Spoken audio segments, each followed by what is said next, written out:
hit 370 home runs. He won 3 World Series championships. He was voted to 8 All-Star games. By every measure that matters in baseball, Gil Hodges was one of the greatest players of his generation. And yet, for 50 years after his passing, the doors of Cooperstown stayed closed. 35 times his name appeared on a ballot. 35 times the answer came back, not yet. So what really happened to Gil Hodges? The answer is not about statistics or politics alone. It is about a man whose greatness was so deeply human that numbers could never fully contain it. Gilbert Raymond Hodges was born on April 4, 1924. When Gil was 7, the family moved to nearby Petersburg, and it was there that the boy discovered what he could do. At Petersburg High School, Hodges earned 7 varsity letters across 4 sports: baseball, basketball, football, and track. In 1941, the Detroit Tigers offered him a professional contract. He turned it down. He wanted to go to college. He wanted to become a coach. Gil Hodges, at 17 years old, chose the longer road when the shorter one was right in front of him. He enrolled at St. Joseph's College in Rensselaer on an athletic scholarship. And then, in 1943, a part-time Dodgers scout named Stanley Fiesel watched him play and saw something extraordinary. Branch Rickey, the general manager of Brooklyn, would later say, "He is the kind of boy who makes his scout's job safe for 20 years. His father Charles never saw the greatest moments. He passed away in 1957, but the values he had planted in Gil, that a man should be defined by his character, not his circumstances."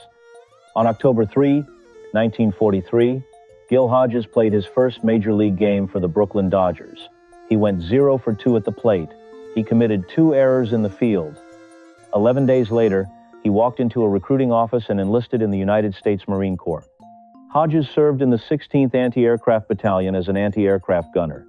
He fought through 3 of the bloodiest campaigns in the Pacific Theater: Saipan, Tinian, and Okinawa. Okinawa alone cost the American military more than 12,000 lives in 3 months of combat. Hodges was there for all of it, operating under sustained fire, watching men fall around him. He was awarded the Bronze Star Medal with a V device for valor in combat. Don Hoke, a young third baseman who had also served as a Marine in the Pacific, came home with a story he told more than once. "Wherever I went in that part of the world," Hoke said, "I heard only about that great guy Gil Hodges. Even in the middle of a war, the man had made an impression." There is one detail from Hodges' time on Okinawa that matters more than it might seem. He picked up a habit there that he would never fully shake. He started smoking cigarettes. In the rhythm of combat and the long hours between the fighting, the cigarettes became a constant. He carried that habit home with him, the way veterans carry other things home quietly, without making a fuss. It would matter later, much later, but we are not there yet. When Hodges was discharged in 1946, he reported to the Dodgers organization as a different man. Not louder, not harder. If anything, he was quieter than before. But there was something settled in him now, something that the chaos of battle had either created or confirmed. He was not a man who panicked. He was not a man who needed applause to do his job. He had seen what real pressure looked like.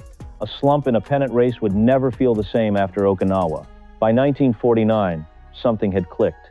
Hodges was no longer a backup, no longer a question mark. He was the first baseman for the Brooklyn Dodgers, and he was becoming something more than that. He was becoming Brooklyn itself. He and his wife Joan made their home on Bedford Avenue, 3 miles from Ebbets Field. If you wanted to find Gil Hodges on a Sunday morning, you went to Our Lady Help of Christians Church. He would be there with Joan and their 4 children in the same pew every week without fail. On the field, the numbers told one story: 23 home runs in 1949, 32 the following year. A peak of 42 in 1954, with 130 runs batted in. From 1949 through 1955, he averaged 32 home runs and 108 runs batted in per season. He was voted to 8 All-Star games. He was the best first baseman in the National League. But the numbers were never really the point. On August 31, 1950, in a game against the Boston Braves, Hodges hit 4 home runs in a single 9-inning contest off 4 different pitchers, including Warren Spahn. Only Lou Gehrig in 1932 had done this before him. When Jackie Robinson broke baseball's color barrier in 1947, The abuse came from everywhere. Hodges did not give speeches. He simply stood on the other side of the infield, and everyone understood what that meant.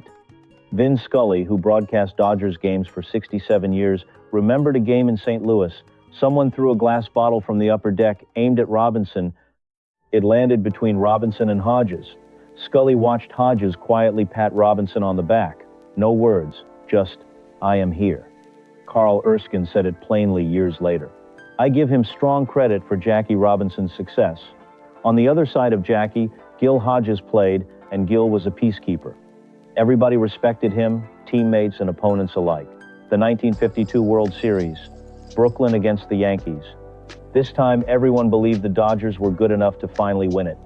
Hodges, 21 at-bats across 7 games, not one hit. The worst individual performance by a regular player in World Series history, happening to the most beloved man on the team. Brooklyn lost the series. The slump carried into spring of 1953. By May, Hodges was still struggling, and the baseball world was asking uncomfortable questions. The fans of Brooklyn did not turn on him. They sent letters, thousands of them. Rosary beads, good luck charms, small religious medals. There was not a single angry message in the pile. And then, on a Sunday morning in late May of 1953, Reverend Herbert Redmond stood at the front of St. Francis Church in Brooklyn and looked out at his congregation. He opened his mouth and said this, "It is too hot for a sermon today. Go home, keep the commandments, and say a prayer for Gil Hodges." Hodges wrote about it years later in his book, The Game of Baseball. He said, "There wasn't a single nasty message. Everybody tried to say something nice. It had a tremendous effect on my morale, if not my batting average. A couple of base hits by me in the right spot might have changed all that." He did not explain what turned things around. He just described what he did: extra batting practice, film study, swallowing his pride, and listening. He worked through it the way he worked through everything, without drama, without excuses. By the end of May, he was hitting again. By the end of the season, he had 31 home runs, 122 runs batted in, and a batting average of .302. Clem Labine, a pitcher on those Brooklyn teams, said it simply, "He was the only player I can remember whom the fans never, I mean never, booed at Ebbets Field." In a city famous for demanding, occasionally brutal sports fans, one man played his entire career without hearing a single boo from his own crowd. Not even after 21 straight hitless at-bats on the biggest stage in baseball. October 4, 1955. Game 7 of the World Series. Brooklyn had lost to the Yankees in 1947, 49, 52, and 53. "Wait till next year" had become the motto of an entire borough, part battle cry, part prayer, part quiet resignation. This year, there would be no waiting. Johnny Podres threw a shutout. The final score was 2-0. Both runs were driven in by Gil Hodges. He also caught the final putout of the game from a throw by Pee Wee Reese. For the only time in their history, the Brooklyn Dodgers were world champions. Brooklyn erupted. Strangers hugged each other. A borough that had absorbed decades of heartbreak finally, completely, came apart with joy. 2 years later, the franchise moved to Los Angeles. Something in Brooklyn never quite recovered. But that afternoon in October of 1955 belonged to those people forever, and Gil Hodges had given it to them. The second miracle came 14 years later, and it was stranger by far. Hodges had been managing the Washington Senators since 1963. In 1968, the New York Mets called. He accepted the manager's job. The Mets had never won more than 66 games in a season. They were, without argument, the worst franchise in professional baseball. Hodges changed the culture from day one. He gave every player a defined role, rotated his roster carefully, kept all 25 men invested. Ron Taylor, a relief pitcher on that team, said, "He defined everyone's job at the start of the season and made very few changes. We were given what amounted to job descriptions, just like in industry." In 1969, the Mets won 100 games and swept the Atlanta Braves in the National League Championship Series. They faced the Baltimore Orioles in the World Series, a team that had won 109 games and was considered among the greatest rosters ever assembled. In Game 5, Mets outfielder Cleon Jones was struck on the foot by a pitch. The umpire ruled it a ball. Hodges walked out of the dugout calmly. without argument, picked up the baseball and brought it to the umpire. On its surface was a smudge of black shoe polish from Jones's cleats. The umpire reversed the call. Jones went to first base. One batter later, Don Clendenon hit a home run. The Mets never gave the lead back. The Mets won the World Series 4-1. Cleon Jones, who caught the final out, said afterward, "Everybody I've talked to says he was the guy who made the difference between being world champions and a second-rate ball club. We would have been real happy to finish second, but he wasn't satisfied with that. 3 World Series championships, 2 as a player, 1 as a manager. No one in baseball history had hit as many home runs and then won a World Series as a manager. No one."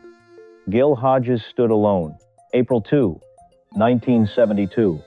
Easter Sunday, West Palm Beach, Florida. The Mets were in spring training.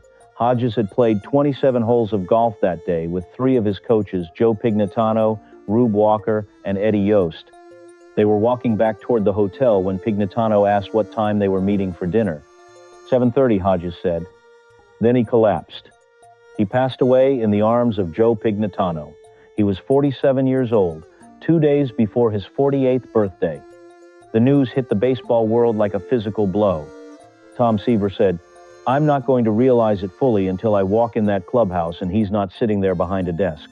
He gave every player on the club a living example of how to be a professional. Don Drysdale, who had been Hodges' teammate in Brooklyn and Los Angeles, did not leave his apartment in Texas for 3 days. He could not bring himself to attend the funeral. The service was held 4 days later at Our Lady Help of Christians Church in Brooklyn, the same church where Hodges had sat in the same pew every Sunday for more than 20 years. More than 10,000 people stood outside in the rain. Gil Hodges Jr. was brought to sit with Jackie Robinson. Robinson was in tears. He said to the young man, "Next to my son's passing, this is the worst day of my life." Jackie Robinson himself would be gone 6 months later. The American flag flew at half-staff on opening day at Shea Stadium. The Mets wore black armbands for the entire 1972 season. Number 14 was retired the following year. He had been 47 years old, with years of wisdom still to give. The smoking habit carried home from Okinawa, the stress he had always kept quietly bottled inside himself, they had caught up with him, as these things eventually do. What was lost that Easter Sunday was not just a baseball career, it was a presence, the kind that makes everyone around it calmer, more capable, and more honest about what they owe to their work and to each other. Gil Hodges first appeared on the Hall of Fame ballot in 1969. Over 15 years of voting, his support grew. He topped 60% of the vote 4 times. He never reached the 75% threshold required for election. After 15 years, the maximum allowed, he moved to the Veterans Committee, and there the story became almost impossible to believe. By 2014, Hodges had appeared on a Hall of Fame ballot 34 times. He had received more total votes from the writers than any player in history who had not been inducted. In 15 separate ballots, he had outpolled 27 eventual Hall of Famers a combined 146 times. In 1993, he came within 1 ruling of election. The committee needed 12 votes from 16 members. He received 12. But one of those votes had been cast by Roy Campanella, his former teammate, by telephone from a hospital bed. Committee Chairman Ted Williams ruled that phone votes were not valid. The ballot was voided. Campanella passed away 3 months later. Hodges was the only player in history to receive 50% support from the writers, pass through the Veterans Committee, and still not be inducted. Then Vin Scully spoke up. The man who had called Dodgers games for 67 years wrote a public letter before the December 2021 vote. He wrote, "In terms of the players I watched who performed at a high level on the playing field, but at an even higher level off the field, my response is an easy one, Gil Hodges." On December 5th, 2021, the Golden Days Era Committee voted, 12 of 16 votes, elected. It was his 35th ballot. Joan Hodges, 95 years old, received the call. Her daughter Irene later said, "I cried terribly because I honestly couldn't believe it was really happening." Joan placed her hand on her chest and said, "Really? He really did it? Oh, Gil, I'm so happy." 370 home runs, 3 World Series, 8 All-Star selections, 50 years of waiting outside the door. So what really happened to Gil Hodges? The most honest answer: the metrics we use to measure greatness were never built for the kind of man he was. The numbers were impressive, but they were not the point. The point was, the coal miner's son who turned down a contract at 17 because he wanted to learn something first. The Marine who came back from Okinawa quieter and never spoke about what he had seen. The first baseman who stood next to Jackie Robinson in St. Louis when a bottle came down from the upper deck and said nothing, because nothing needed to be said. A priest abandoned his sermon so an entire neighborhood could pray for a man who had never given them reason to want to hurt him. Pee Wee Reese once said, "If you had a son, it would be a great thing to have him grow up to be just like Gil Hodges." That is not something people say about a statistics package. That is something they say about a life. Joan Hodges was 95 years old when she heard that her husband had been elected to Cooperstown. She placed her hand on her chest and said quietly, "Oh, Gil, I'm so happy." He would have gone to church the next Sunday and let the moment be what it was.